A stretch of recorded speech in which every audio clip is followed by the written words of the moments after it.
Middle east में Iran फिर active हो गया है। जिस तरह के हथियार यमन के अंसारुल्लाह इसराइल के खिलाफ इस्तेमाल कर रहे हैं और वो इस्राएली और अमेरिकी एयर डिफेंस सिस्टम को मात देते हुए इसराइल में गिर रहे हैं, उसे देखकर लगता है कि ईरान इस जंग में अंसारुल्लाह के पीछे खुलकर खड़ा हो गया है।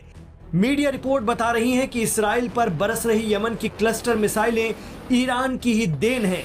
जानकार मानते हैं कि ईरान की पॉलिसी यही है कि अगर कहीं से भी इसराइल को रोका नहीं गया तो गजा खाली हो जाएगा, वो गजा पर कब्जा कर लेगा।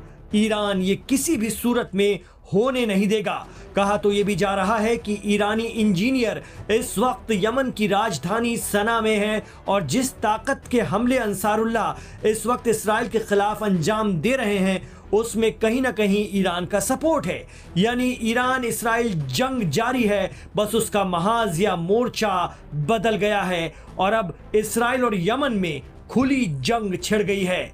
जंग बढ़ने जा रही है। Middle east expert Shaukat Bharti कहते हैं कि अमेरिका का इराक से अपना ऐनुल असद एयरबेस खाली करना बता रहा है कि अमेरिका अब ईरान के हाथों अपने सैनिकों के नुकसान को उठाने की स्थिति में नहीं है।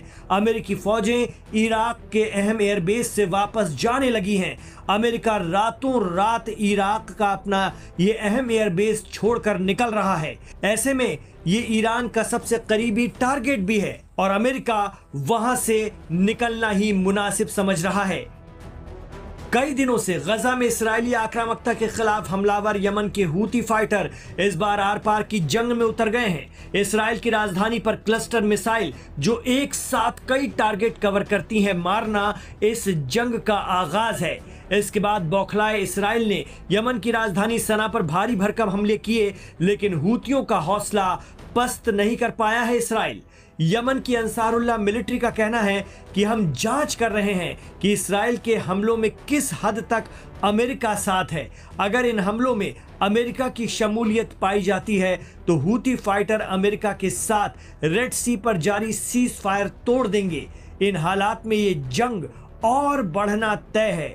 जिस तरह से इसराइल ने सना में प्रेसिडेंट हाउस पर अटैक किया और अंसारुल्लाह लीडर्स की टारगेट किलिंग की फिराक में है, उससे ये दिखने लगा है कि गजा खाली करने में जो भी आड़े आएगा वो उस पर आक्रामक हो जाएगा।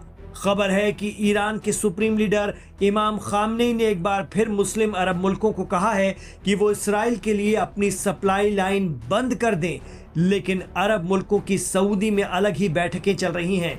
इनमें क्या चर्चा हो रही है और इन मीटिंग का रिजल्ट क्या होगा ये कोई नहीं जानता, लेकिन जिस तरह से इसराइल आक्रामक हो रहा है गजा पर, उससे तो यही लगता है कि अब उसके गजा खाली कराने को लेकर या तो अरब मुल्कों के अंदर खाने सहमति है या फिर कोई डील हो चुकी है। लेकिन यमन के अंसारुल्लाह और ईरान ऐसा कतई नहीं होने देंगे। मुमकिन है कि हिजबुल्लाह भी लेबनान से इसराइल पर अटैक कर दे और इस तरह से ये जंग फिर से पूरी तरह से भड़क जाए।